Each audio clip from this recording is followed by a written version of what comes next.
From the Bredora Lakes Inn in St. Peters, we're pleased to welcome District 2 candidate Amanda Mombourquette to Telile 24/7. Amanda, thank you for joining me today. Thank you, Adam. You're in the home stretch of the municipal election campaign, so the first question I have for you is, how do you feel the campaign has gone?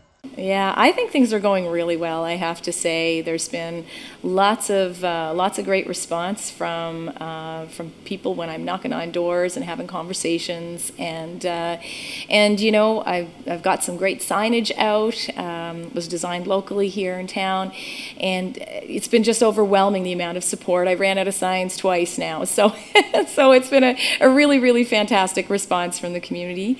I have to say that it's been fantastic also to have local media so interested in ensuring that all candidates have an opportunity to be heard, because it's not possible sometimes to knock on everybody's door, and so I think this is really important, especially for folks who may not be able to, get out to events. Some of our seniors, some of our, folks with compromised immune systems. This kind of thing really helps them ensure that they can stay connected to the process and be aware of what people are all about, and helps them make the decision to cast their vote on voting day. I'm curious, is this your first time running for active politics? Yes, it is. Yes.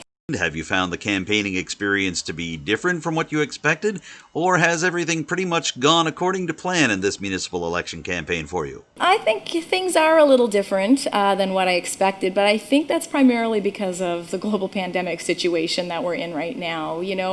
The way that we connect with people in a normal circumstance. I would love to have been hosting some open houses in the various communities that are part of this district. Things like that really are off the table right now, and so it eliminates some of your opportunities to connect with people and find out what's important to them. And even making the decision to do door-to-door visits. You're always wearing your mask, you're sanitizing your hands, you're knocking on doors, keeping your social distance. So a lot of times it's very weather dependent, and on days like today where the rain is falling, it's that can be a real challenge. So it slows things down a bit. But I have to say, other than that, things have really, gone extremely well. Amanda, what made you decide to run for active politics at this point of your life and at this point of your career? What really tipped the scales for you? Yeah, well, I think a couple of things. So I guess I would first mention my experience working at the Chamber of Commerce and being so immersed in working on advocacy issues for the almost 400 members of that chamber. Obviously mostly on business matters, but it really gave me a taste for what it would be like to be, working to make the lives of businesses or citizens better by influencing government policy and by being in circles where the decision makers are. So that definitely had a lot to do with it. I think once I left the chamber and assumed my role at the community college, it gave me sort of I was entering an environment that is very supportive of people who are interested in public service, and so that to me was also a bit of a tipping point.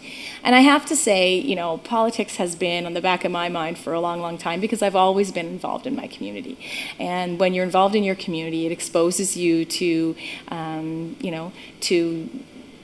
municipal, provincial, and federal decision makers in a different way. And so it really has been in the back of my mind for some time.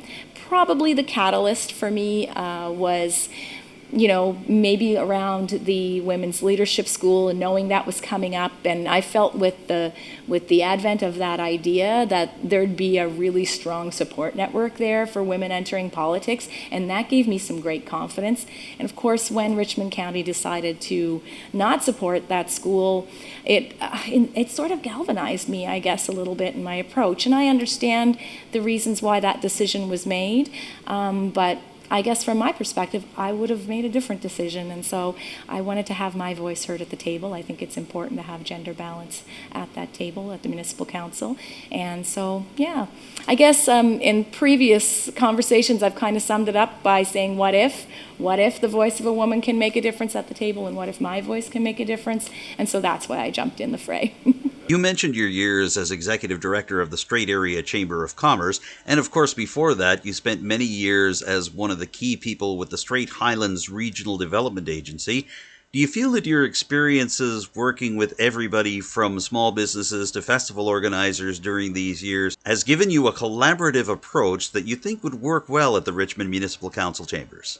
Yeah, and it's a great question, Adam, and it really has prepared me. I think it's been in my nature since day one to want to work together with people. It's for me, being in a room with people and creating something or making something wonderful happen. I get energized by that kind of thing, and so collaboration is sort of second nature to me. Certainly, when you're trying to lift large projects, and I think of some of the work that I did while I was at the Strait Highlands RDA. But also when I was working in entrepreneurship education at SEED and in Halifax, and then at the Chamber, you start to see the impact of what happens when you gather people who have different ideas. Your initial concept, sort of expands from small to very large very quickly, and it becomes more inclusive and more effective. So I'm a big fan of surrounding myself with people who are smarter than me. So I tend to make that a priority whenever I'm embarking on something new. This campaign has been no different, and certainly at Municipal Council it will absolutely be no different as well. So what are you hearing on the campaign trail? What concerns and issues are District 4 voters bringing to you when you're able to connect with them? Yeah, so there's a long list. There's a very long list of things that I've chatted with people, but I think, if I wanted to sum it up, some of the key priorities that are coming out, and I know that's not unique to District 4, but access to high-speed internet access continues to plague our community. And it's not just an economic development issue. We can attract more businesses here if we have better internet. It absolutely is that, but that's not the whole story. The whole story is that certainly in this pandemic, we have seen what happens when you have that kind of digital divide. People who are needing to access learning opportunities, students, post-secondary students, whoever it is, they're limited in what they can access through online learning by the speed of their internet connection, and that's, it's a real challenge. And you've also heard people talk about it as a safety issue.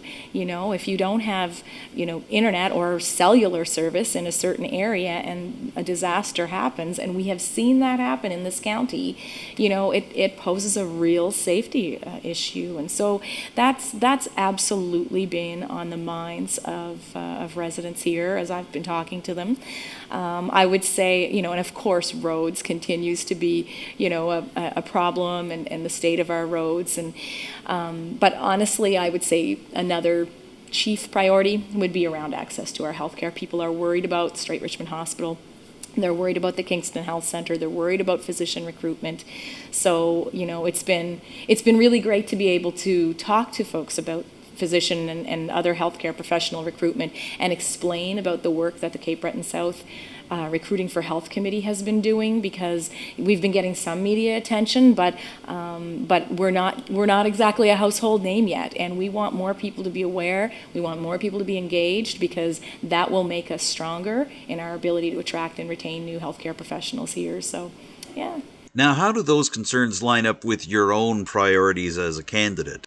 On day one or day two, after Amanda Mombourquette is sworn in as District 4 councillor, what is she going to be looking at for her first priorities? Yeah, so the top priority for me is that I think, to a certain extent, we do need to get our house in order and work on our accountability and transparency with the public. I know that some folks are really pleased with how things have been going so far, but many are not, and I think there's more we could be doing. And I would just say that there's always room for improvement. It doesn't matter how great a job you're doing at that, there's always going to be room for improvement, and to figure out what is reasonable, what is achievable in terms of making that happen.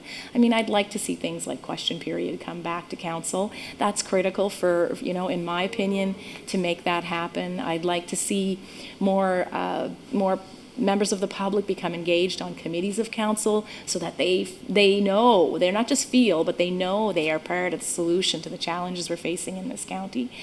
I think we could be doing a better job of engaging our citizenry. And also, I think we could be doing a better job of engaging with our community groups. There are hundreds of brilliant volunteers across this county specifically in it to make it a better place. That's the motivation.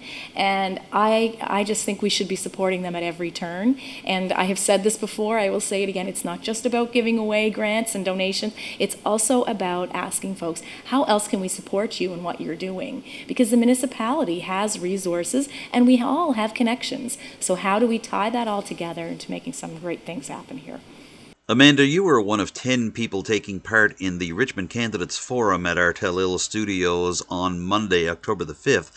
What kind of sense did you get about the future of Richmond County and the future of Richmond Municipal Council from listening to some of what the other candidates had to say on that night at Telile? I was really pleased with how that forum went. I have to say right off the bat, it was, it's difficult. There are 10 candidates who showed up for that opportunity to speak to the public, and that's a lot of people to be asking these questions of. But at the end of it, I kind of felt like I was very privileged to be in a room with that many people who had the best interests of the county at heart. And there was no question at the end of it that was the message I got for sure. So I felt very fortunate to be there, and I think there's a great cross section. It's nice to see women in the room. It's nice to see young people in the room. It's nice to see people with experience in the room. So I'm really hopeful that we'll end up with a council at the end of this that can work together as a team, that brings different strengths to the table, and can really start to get things done. Dust off that strategic plan. Let's set some priorities, tweak what we need to tweak, and get some progress going. My last question to you, Amanda, is one I've asked all the candidates I've been interviewing for Telile 24/7. Who inspires you, not just in this particular municipal election campaign, but who has inspired you to continue with public service at various points of your life? So that's an interesting question, and there's only really one answer for me, and it's the women in my life. The women in my life have tended to be leaders. They take leadership positions in their families. My grandmother ran a business in Sampsonville for I think about 25 years. Burke's grocery store, and it was the hot spot in that community. And I can still remember the credit books because people wouldn't get paid until a certain date, and so she'd keep their credit and the little carbon copy books. That I look back at what she did in that tiny little community, and I think that's an inspiration. I look at my mom, who worked for years here in this community, and then when I was about 10, decided she was going to go and get a university degree. I mean, how risky a decision was that? And it paid off for her in spades, and she's spent a wonderful career with the federal government. And now I look at my daughter Julia, and off she goes to finish her final year of university in the middle of a pandemic, and just puts her head down and is just getting it done. So there's, I don't have to look too far to find inspiration and motivation in my family, but honestly, it's been with me since day one, and I'm very fortunate to have those inspirational women around me. We've covered a lot of ground in just a short time in this interview, Amanda. Is there anything else you'd like to add about the campaign or any other issues just before we wrap things up here today? Regardless of the outcome of this election, I would encourage people to get out and vote. It's important, and you're voting at a municipal level, and in many ways municipalities are the level of government that citizens interact with the most. So it's important that you choose who your leaders are going to be. And the other thing I would say is that if I am the successful candidate, don't feel like if you didn't vote for me that you can't reach out, because I think if I'm elected, I will be representing everyone, and I absolutely want to hear from you about what your concerns are. I am an approachable person. I have committed to be responsive to folks, and I want to hear from everybody that has an idea to share or a concern to share. So, yeah.